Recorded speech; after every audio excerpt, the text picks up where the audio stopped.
March 24 செவ்வாய்க்கிழமை. நீடிய சாந்தம் உள்ளது.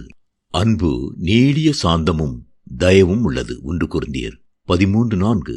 அன்பின் குணாதிசயங்களை வரிசைப்படுத்தி அதன் 15 இனிய சுபாவங்களை அப்போஸ்தலனாகிய பவுல் இங்கு குறிப்பிடுகிறார். அவை அழகிய ஒரு தோட்டத்தின் நறுமணமுள்ள 15 மலர்களாக வாசனையை பரிமளிக்கின்றன.